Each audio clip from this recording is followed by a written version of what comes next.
Shalom Bapak Ibu, saudara-saudari yang terkasih. Sebentar lagi kita akan memulai ibadah kita.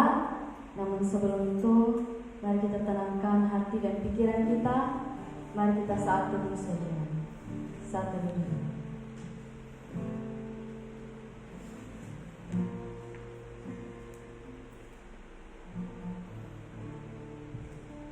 Selesai. Mari kita angkat satu lagu penyembahan yang mengatakan, Ku masuk ruangan kudus.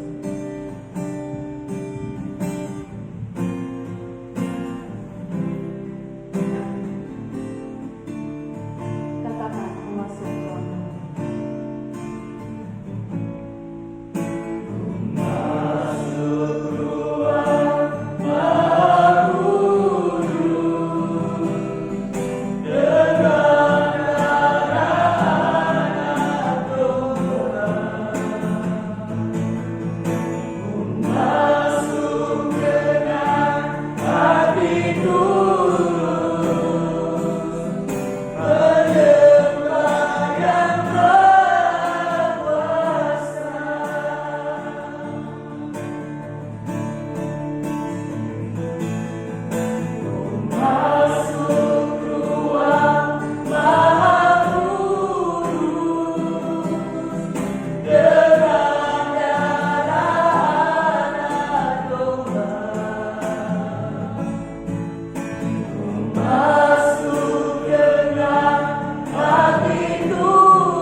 Tuhan, pagi hari ini Tuhan sudah mau menyertai kami, sehingga kami anak-anak-Mu bisa berkumpul di tempat-Mu.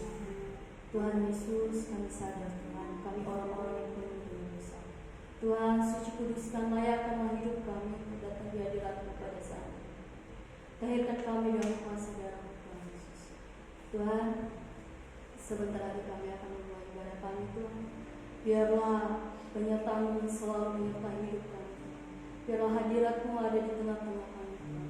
Supaya ibadah ini bisa menjadi persembahan yang berbahagia. Inilah kehidupan kami, Tuhan, kami serahkan di dalam kami. Di dalam nama Tuhan Yesus kami telah berdoa dan mengucap syukur. Amin. Masih ada sukacita? Saya undang Bapak Ibu dan saudara-saudari untuk bangkit berdiri. Mari kita memuji Tuhan, mari kita angkat satu lagu pujian yang mengatakan, terpujilah nama Tuhan.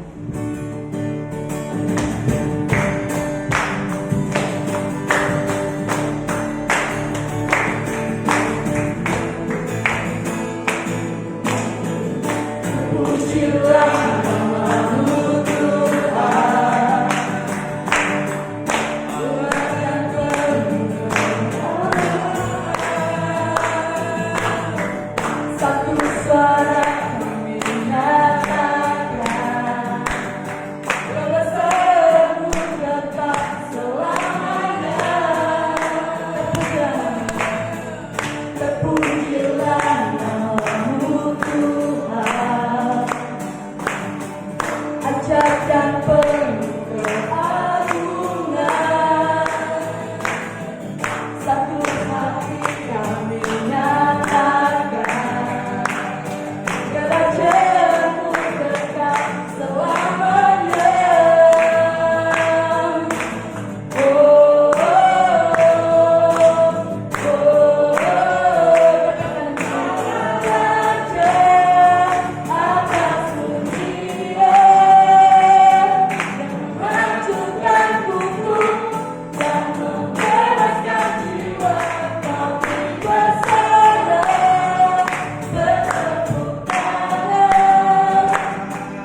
Bapak Ibu, kita semua tahu bulan ini kita merayakan hari kelahiran Tuhan Yesus, dan kita percaya Tuhan Yesus lahir ke dunia untuk menyelamatkan kita semua.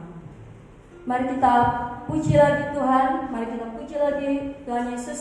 Mari kita angkat satu lagu pujian yang menyatakan nyanyi glory.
Sebentar lagi kita akan mendengarkan firman Tuhan. Namun sebelum itu, mari kita angkat satu lagu pujian mengatakan, Firman-Mu pelita bagi kami.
Mari Bapak Ibu kita sembah Tuhan. Terima kasih.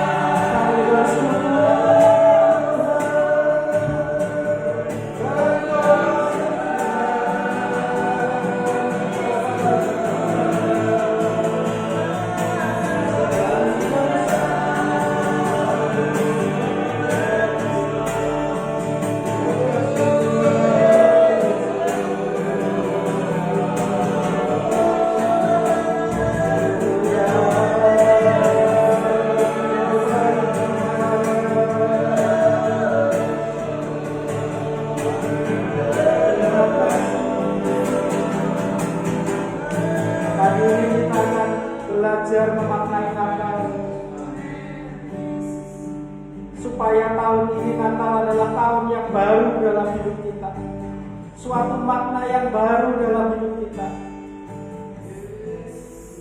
sehingga Natal tidak hanya sekedar perayaan, tapi ada sesuatu yang berubah dalam kehidupan kita, dalam keluarga kita, dalam pelayanan kita, dan di dalam apapun yang Tuhan telah berikan dalam hidup kita.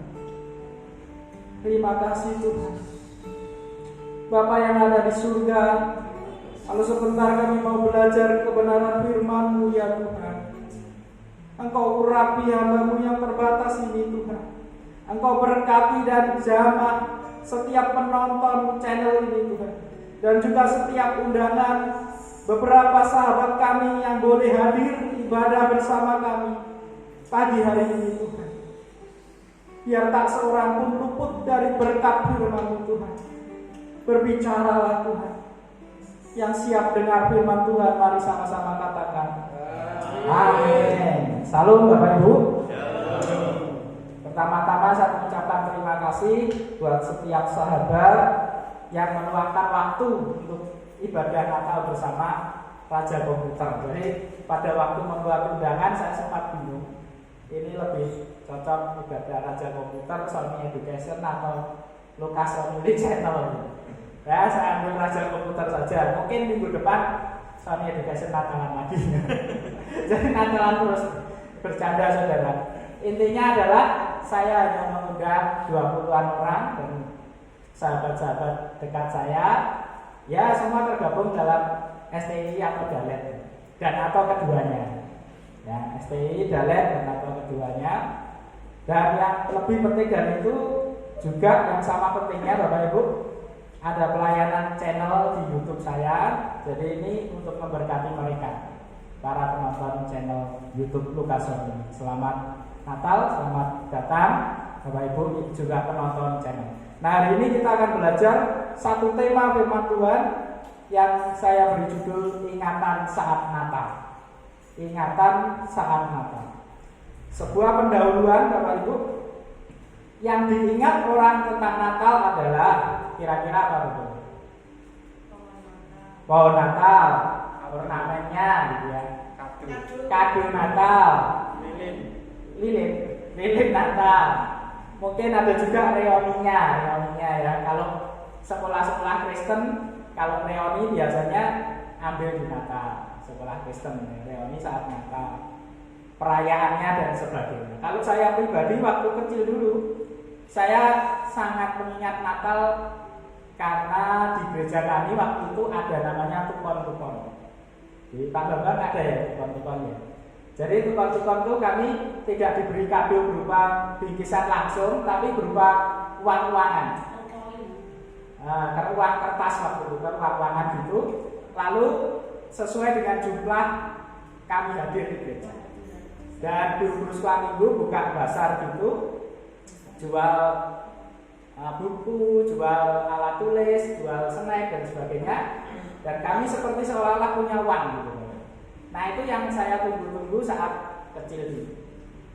Oleh karena itu kalau di sebuah kepanitiaan gereja, apabila kado Natal karena suatu hal itu, saya sebenarnya ingin sekali kado Natal tetap ada di sebuah gereja manapun ya, karena itu memberkati anak kecil. Tapi karena pertimbangan tertentu mungkin ya bisa jadi tidak ada. Nah tapi maksud saya adalah ketika anak-anak kami mengingat kadonya. Nah jadi tetapi apakah kita sebagai orang yang sudah dewasa secara umur dan secara rohani tetap mengingat kadonya? Kan tidak cocok. Kalau kita sudah menjadi pelayan Tuhan, baik di Galet, di STI maupun menggembalakan di gereja masing-masing, lalu saat Natal kita tetap menunggu kado. Nah itu kurang cocok. Nah hari ini kita akan belajar 3 ingatan tentang Natal yang seharusnya kita ingat. Nah, kita baca dahulu Lukas 1, 26 sampai 38. Saya yang genap, Bapak Ibu yang ganjil bersama-sama. Lukas 1 ayat 26 sampai 38. Dalam bulan yang ke-6, Allah menyuruh malaikat Gabriel pergi ke sebuah kota di Galilea bernama Nazaret, 27. Kepada seorang perawan yang bertunangan dengan seorang bernama Yusuf dari keluarga Daud, nama perawan itu Maria. Ketika malaikat itu masuk ke rumah Maria, ia berkata, "Salam bagi engkau yang dikaruniai, Tuhan menyertai engkau." 29. Maria terkejut mendengar perkataan itu, lalu bertanya dalam hatinya, "Apa arti salam itu?" Kata malaikat itu kepadanya, "Jangan takut, hai Maria, sebab engkau beroleh kasih karunia di hadapan Allah." 31. Sesungguhnya engkau akan mengandung dan akan melahirkan seorang anak laki-laki, dan hendaklah engkau menamai dia Yesus. Ia akan menjadi besar dan akan disebut anak Allah yang maha tinggi, dan Tuhan Allah yang akan mengaruniakan kepadanya tahta Daud bapa leluhurnya. 33. Dan ia akan menjadi raja atas kaum keturunan Yakub sampai selama-lamanya, dan kerajaannya tidak akan berkesudahan. Kata Maria kepada malaikat itu, "Bagaimana hal itu mungkin terjadi karena aku belum bersuami?" 35. Jawab malaikat itu kepadanya, "Roh Kudus akan turun atasmu, dan kuasa Allah yang Maha Tinggi akan menaungi engkau.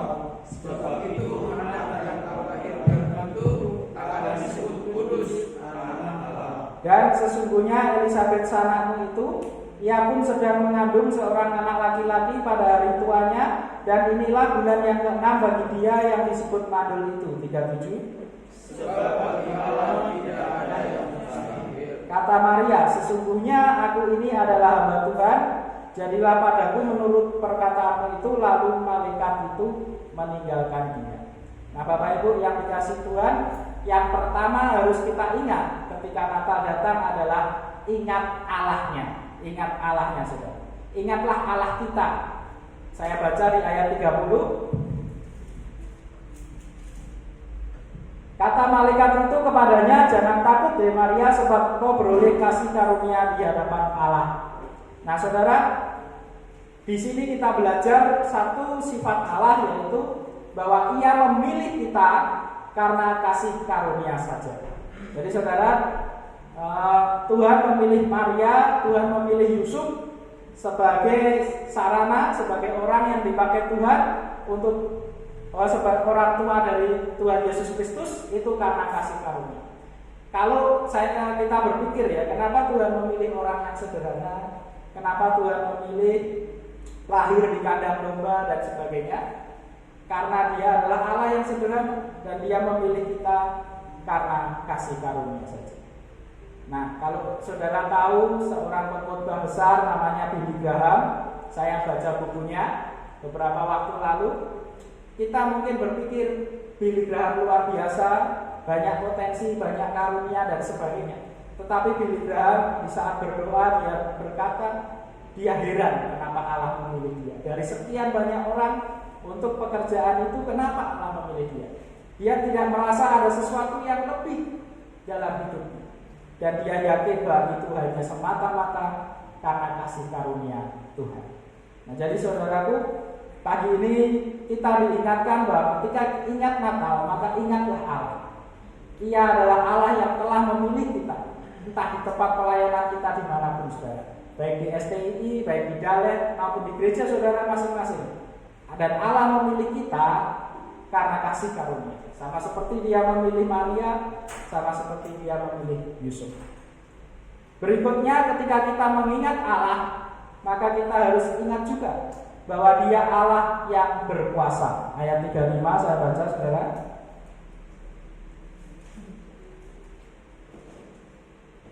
Jawab malaikat itu kepadanya, Roh Kudus akan turun atasmu dan kuasa Allah yang Maha Tinggi akan menaungi engkau. Sebab itu anak yang kau lahirkan akan disebut kudus, anak Allah. Jadi di sini dikatakan kuasa Allah yang Maha Tinggi. Jadi saudara jangan pernah lupa bahwa Allah kita adalah Allah yang berkuasa. Allah kita adalah Allah yang berkuasa, dan ayat 37 mengatakan sebab bagi Allah tidak ada yang mustahil. Dalam cerita ini kita melihat banyak mujizat terjadi. Maria yang masih perawan hamil oleh Roh Kudus. Elizabeth yang mandul bisa hamil di hari tuanya. Nah saudara, akhir-akhir ini apa yang menjadi masalah kita, apa yang menjadi pergumulan kita, jangan lupa bahwa Natal mengingatkan kita bahwa kita punya Allah yang Maha Kuasa. Amin saudara. Nah di sini ada kata-kata mutiara yang berbunyi demikian. Kita memiliki Allah yang Maha Kuasa. Kenapa saudara tidak tersenyum? Nah, ini maksudnya kenapa kita stres? Kenapa kita menghadapi masalah-masalah kita dengan seolah-olah tidak ada Allah, saudara? Baik masalah di pelayanan, baik masalah di keluarga, baik masalah di pekerjaan, maupun masalah di kampus, maupun masalah di pelayanan yang lain, saudara. Jangan sampai itu menghilangkan sukacita kita. Karena kita diingatkan kembali, saudaraku, bahwa di Natal ini ternyata kita memiliki Allah yang luar biasa. Sebab bagi Allah tidak ada yang mustahil. Berikutnya yang kedua saudara, yang pertama tadi ingat apa saudara? Ingat Allahnya. Yang kedua ingat kerajaannya. Di ayat 33 saya baca, dan ia akan menjadi raja atas kaum keturunan Yakub sampai selama-lamanya, dan kerajaannya tidak akan berkesudahan. Jadi saudara, Natal mengingatkan kita, selain kita ingat bahwa Allah kita memilih kita karena kasih karunia, Dia juga adalah Allah yang Maha Kuasa. Dan yang kedua, Natal mengingatkan kita bahwa Allah itu memiliki kerajaan, saudara. Di ayat 33 di sini dikatakan, dan Ia akan menjadi raja. Jadi rajanya Yesus Kristus, saudara. Dan kerajaannya tidak akan berkesudahan. Sifat kerajaannya tidak berkesudahan. Jadi ada dua hal yang kita pelajari, bahwa Yesus Kristus adalah raja kita dari kerajaan yang Tuhan berikan, saudara, dan kerajaan itu bersifat tidak berkesudahan. Nah, saya belajar banyak sifat teladan Yesus Kristus yang kita dapat temukan di Alkitab. Tapi dua kata yang saya sangat ingin pelajari, saudara, dari teladan itu adalah lemah lembut dan rendah hati. Tuhan Yesus mengatakan bahwa Dia lemah lembut dan rendah hati, dan mari belajarlah pada Yesus. Matius 11 ayat 29 mengatakan, "Pikulahku yang kupasang dan belajarlah padaku, karena aku lemah lembut dan rendah hati, dan jiwamu akan mendapat ketenangan." Saudara, ternyata rahasia ketenangan jiwa adalah ketika kita mau belajar dan memikul kuk yang Tuhan berikan. Belajar pada Yesus. Belajar apa? Belajar lemah lembutnya, belajar kerendahan hatinya, maka jiwa kita akan tenang. Terkadang ketenangan jiwa itu, saudara, sangat berhubungan dengan ketenangan pikiran. Ketenangan pikiran itu. Kalau pikiran kita tidak tenang, maka sulit jiwa kita tenang. Dan pikiran itu seringkali karena kekerasan hati, karena kesombongan diri. Nah, itu dua hal yang paling mengganggu pikiran. Itu kebalikan dari lemah lembut dan rendah hati. Kekerasan hati dan kesombongan. Dua hal yang sangat membuat hati kita tidak tenang. Nah, kemudian di sini ada sebuah kata mutiara juga yang saya petik. Keberhasilan suatu hubungan terletak pada sikap lemah lembut dan rendah hati. Jadi saudara, saya ingin lagi lebih belajar di Natal tahun ini untuk lebih lemah lembut dan rendah hati. Dan saya juga ingin kita sama-sama belajar demikian. Amin, saudara. Di tempat pelayanan kita, terutama kita ini kan melayani di tempat yang sama, yaitu STI Dagalen. Jadi ke depan mungkin banyak tantangan, mungkin banyak hal, dan mungkin bisa menjadi sebuah gesekan. Tetapi mari kita belajar untuk lebih lemah lembut dan rendah hati. Khususnya saya, saudara, lebih lemah lembut lagi, lebih rendah hati lagi. Nah, saudara, di sini di Efesus 4 ayat 2 mengatakan, "Hendaklah kamu selalu rendah hati, lemah lembut dan sabar. Tunjukkanlah kasihmu dalam hal saling membantu." Nah, saudara, ternyata orang yang rendah hati, lemah lembut dan sabar adalah orang yang suka membantu, saudara. Suka membantu, saudara. Kalau saudara tidak suka membantu orang lain, maka kita perlu koreksi dulu. Sudahkah kita belajar kerendahan hati dan lemah lembut dan kesabaran dari Yesus Kristus? Berikutnya, bahwa ingat kerajaannya, juga harus mengingat bahwa kerajaannya adalah kerajaan yang tidak berkesudahan. Saya suka belajar sejarah, saya suka menonton film-film sejarah, dan saya tahu dengan baik kisah Alexander Agung, Julius Caesar. Ada di Cina ada seorang raja kaisar yang namanya Cao Cao.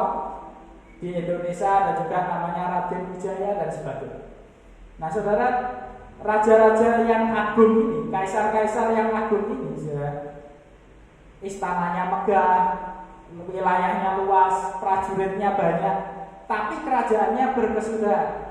Entah 10 tahun, entah 20 tahun, entah 30 tahun. Bahkan ada juga yang hanya hitungan 1-2 tahun. Tetapi kerajaan Allah adalah kerajaan yang tidak berkesudahan. Ini yang harus kita ingat. Sehingga ketika kita melayani raja yang luar biasa itu dengan kerajaan yang tidak berkesudahan, saudara, maka jangan pernah lelah bekerja di ladang Tuhan. Roma 14 ayat 17, "Sebab kerajaan Allah bukanlah soal makanan dan minuman, tapi soal kebenaran, damai sejahtera, dan sukacita oleh Roh Kudus." Dan ketika kita belajar kerajaan Allah, saudara, kita tidak sedang belajar tentang pangkat, jenderalnya sopo, panglimanya siapa, perwiranya siapa, baru bertobat jadi prajurit kelas bawah. Tidak, saudara. Karena kerajaan Allah bukan hierarki semacam ini. Ketika murid-murid Yesus bertanya, "Tuhan, nanti siapa yang duduk di kanan kirinya?" Saudara, Tuhan tidak menghendaki pertanyaan demikian. Jadi kerajaan Allah bukan masalah hierarki, jabatan, siapa lebih senior, siapa lebih hebat di dalam pelayanan, bukan, saudara. Tetapi Roma 14:17 mengatakan, sebab kerajaan Allah bukan soal makanan dan minuman, juga bukan soal itu, saudara. Jadi bukan soal harta di dunia, bukan soal kita ketika ikut Yesus akan makan makanan yang enak saja. Justru di sini banyak sahabat-sahabat saya, pendeta-pendeta senior yang mengalami bahwa ketika terjun dalam pelayanan bukan makanan mewah setiap hari, Pak Pri, Pak Sofian, bukan Pak Bambang dan sebagainya, bukan makanan mewah yang ada.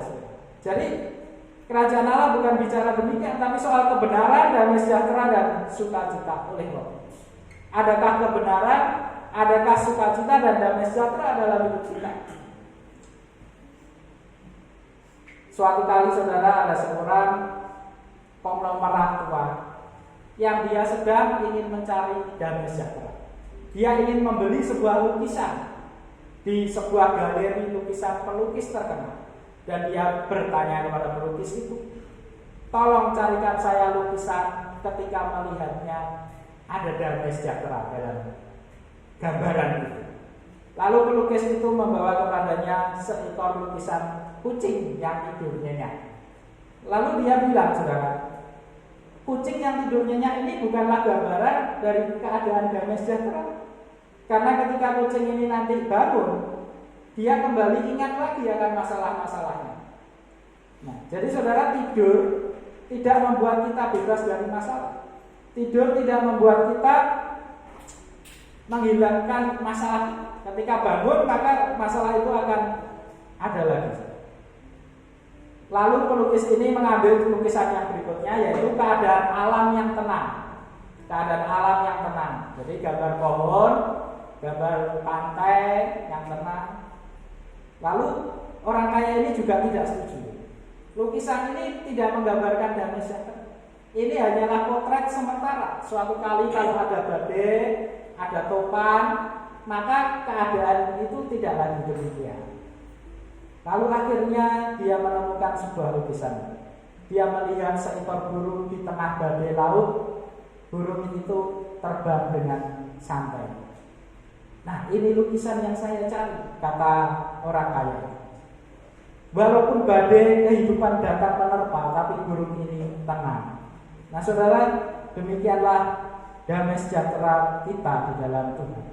Damai sejahtera yang Tuhan berikan bukan berarti kita hidup tanpa masalah, saudara. Mungkin masalah saudara besar, mungkin masalah saudara berat, seperti badai laut menggoncangkan burung itu, saudara. Tapi kalau burung itu yakin, kalau kita yakin bahwa Allah akan memelihara kita, kita bisa terbang tenang bagaikan burung itu. Amin, saudara. Jadi saudara, kerajaan Allah adalah kerajaan di mana ada kebenaran, damai sejahtera dan sukacita. Saya lanjutkan yang ketiga, saudara. Jadi Natal mengingatkan kita akan Allah kita yang besar, akan kerajaannya yang tidak berkesudahan, dan yang ketiga atau yang terakhir, ingat akan hambanya. Dalam ayat 38 saya baca, kata Maria, sesungguhnya aku ini adalah hamba Tuhan, jadilah padaku menurut perkataan itu. Lalu malaikat itu meninggalkan dia. Nah, di sini kita diingatkan akan sifat hamba Tuhan melalui Maria, bahwa Maria mengatakan, sesungguhnya aku ini hamba Tuhan, jadilah padaku menurut perkataanmu. Nah, saudara, Maria dan Yusuf punya pilihan. Tuhan tidak memaksa Maria dan Yusuf untuk selalu menjawab ya. Mereka punya pilihan, dan pilihan yang mereka pilih adalah taat meskipun menderita. Apa penderitaan Yusuf dan Maria, saudara? Mungkin diguncingkan orang karena hamil, belum menikah. Yusuf pun juga demikian, saudara, sebagai seorang yang terkenal baik dan beriman, dia juga mungkin tidak lepas dari tujuan itu, saudara. Dan ketika Yesus bayi, saudara, mereka harus pergi karena dikejar-kejar oleh Herodes dan prajurit-prajurit. Jadi, saudara, ketika banyak masalah yang dihadapi, tapi mereka sebagai hamba Allah, mereka siap taat dan percaya akan tuntunan Tuhan. Nah, jadi saudara, kita diingatkan di Natal ini bahwa sebagai hamba Tuhan di sini adalah hamba-hamba Tuhan yang luar biasa dan calon-calon hamba Tuhan yang luar biasa. Sebagai hamba Tuhan, mari kita lebih lagi taat dan percaya akan tuntunan Tuhan. Di hari-hari berikutnya, di bulan-bulan berikutnya, di tahun baru ke depan, saudara, saya yakin Tuhan akan menuntun kita, Tuhan akan menyertai kita. Allah yang Maha Kuasa itu yang kita layani, yang kerajaannya tidak berkesudahan, saudara, akan menuntun saya dan saudara di tempat pelayanan kita masing-masing. Iman memilih menaati Allah meskipun kelihatannya tidak masuk akal. Jadi saudara, kalau saudara sebagai Yusuf, lalu malaikat datang dan memberitahu saudara bahwa tunangannya hamil karena Roh Kudus. Nah, ini secara logika manusia tidak masuk akal. Tetapi Yusuf mau menerima itu karena iman, karena ketaatan. Ketaatan bukanlah sifat seorang budak, tetapi itu adalah kualitas terbaik dari seorang pemimpin. Nah, saudara, jadi terkadang kita melihat taat itu berarti budak, ya, saudara, atau pembantu ketika disuruh harus taat. Tetapi ternyata kualitas kepemimpinan saya temukan di sebuah kata mutiara dan saya sangat setuju. Kualitas pertama dari kepemimpinan adalah taat dan percaya akan tuntunan Tuhan. Ketika seorang pemimpin sudah tidak lagi taat firman Tuhan, ketika seorang pemimpin sudah lagi hilang iman percayanya kepada penyertaan Tuhan, maka pelayanannya sulit atau bahkan tidak akan berkontribusi. Natal kali ini mengingatkan kita akan Allah kita yang luar biasa, akan kerajaannya yang tidak berkesudahan, dan akan karakter kita sebagai hamba untuk lebih taat dan percaya lagi. Mari kita berdoa. Tuhan, kami bersyukur buat firman-Mu pagi hari ini. Kiranya Engkau memberkati setiap anakmu yang menonton channel ini dan juga setiap anakmu yang hadir di tempat ini, Tuhan. Supaya Natal ini kita kembali diingatkan bahwa kita punya Allah yang luar biasa, yang tiada mustahil bagimu, Tuhan. Bahwa kami percaya bahwa Yesus datang sebagai Raja dan kerajaan-Mu tidak berkesudahan. Dan kami sebagai hamba diingatkan untuk lebih lagi taat dan percaya akan tuntunan-Mu, Tuhan, di sepanjang hari-hari kami dan terkhusus buat tahun depan. Terima kasih Tuhan, Engkau berkati setiap anak-Mu yang mendengar dan melakukan firman. Dalam nama Yesus kami berdoa. Amin. Terima kasih Bapak Ibu penonton channel. Apabila Bapak Ibu diberkati, silakan like, subscribe, dan komen kepada teman-teman Bapak Ibu sekalian. Tuhan Yesus memberkati.